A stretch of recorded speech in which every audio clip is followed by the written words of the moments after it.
Now, what a World Cup it's been. 48 matches played over the course of 44 days, and I'm not counting the warm-up games. That's a lot of cricket, a lot of 50-over cricket, that is. And even before the players, team officials and cricket boards have taken a breath, another high-profile tournament has begun. Is there too much cricket happening in the country? The ODI World Cup final countdown concluded on the 19th of November in Ahmedabad, and India and Australia, the two finalists, have stepped up to a T20 series starting yesterday, the 23rd of November. Now, there are hardly any members from the squads that played the World Cup, but hasn't everyone just fine over the rigors of an ODI World Cup? Any World Cup is exhausting. An ODI World Cup more so. Longer days, many more commentary stints, longer mid-innings break. And then there is the travel. The subcontinent can be an exhausting place to travel through. Now let's divide this up into the different stakeholders involved in the sport and how this really impacts them. You have, of course, the most important ones, the players, and by that extension, the board officials. Then, of course, the broadcasters who work in telecasting the product and the matches. And then the one who make it all worth the effort, the fans, the viewers on the screens and the spectators at the venues. Let's look at the players first. As far as India is concerned, there's just one player from the World Cup squad who's involved in this series, and that's Ishan Kishan, who only played the first game in the World Cup. India actually boasts of a bench strength that can be slotted into 3 separate national teams. That's how India managed to have competent sides being fielded during both the build-up to the World Cup with a series against Australia, as well as the Asian Games in Hangzhou, China. That's the depth. So there is no fatigue in that sense. Having said that, though, this is after months of Virat Kohli and many senior hands complaining about India playing just too much cricket. So this rotation is fair enough and gives everyone some amount of rest. But who that impacts is the broadcasters, which brings me to the second stakeholder. They always want to get the big stars to get the viewerships and the spectators thronging the venues. But is there any fatigue there? Possibly with the journalists covering the sport. The fact that an Indian captain taking on world champions Australia in a T20 series only sees 2 journalists at the press conference before that series says something.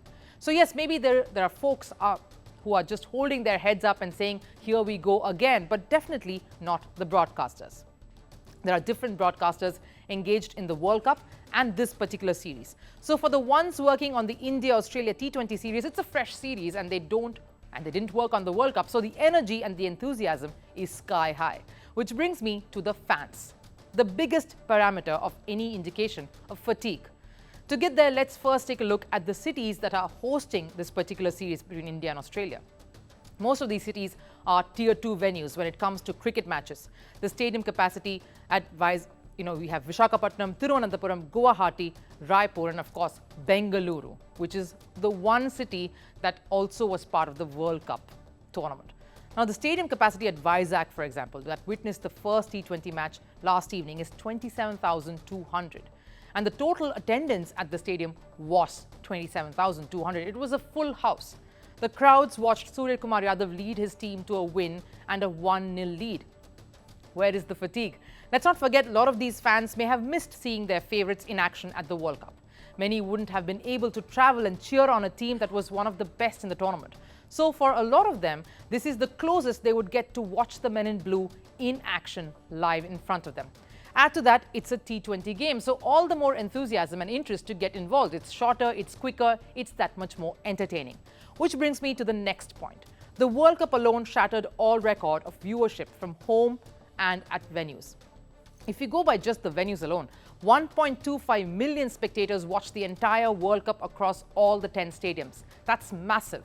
This shattered the previous record, which was held back in 2015, where just a little over a million watched the World Cup. And then, of course, in third position in 2019, those numbers, a little over 70,000. Now, if we go by television viewership numbers, broadcast reach of the final alone was 300 million. Peak concurrency on TV screens for the final was 131 million.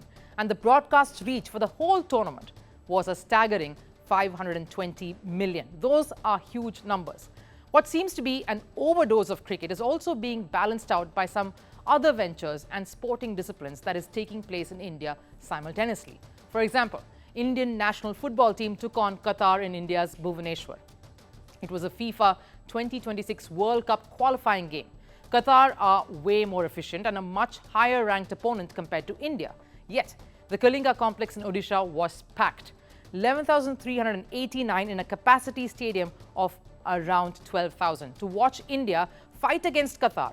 To give credit, even though India lost eventually, they played some scintillating football. And fans who were cheering on the Blue Tigers stayed till the very end to see the match, till the very last minute, even as they were losing. And it's getting global attention. Just recently, legendary manager and now, of course, FIFA's global development chief Arsene Wenger visited India to launch the very first FIFA Talent Academy in Bhubaneswar, Odisha, to groom footballers for the future.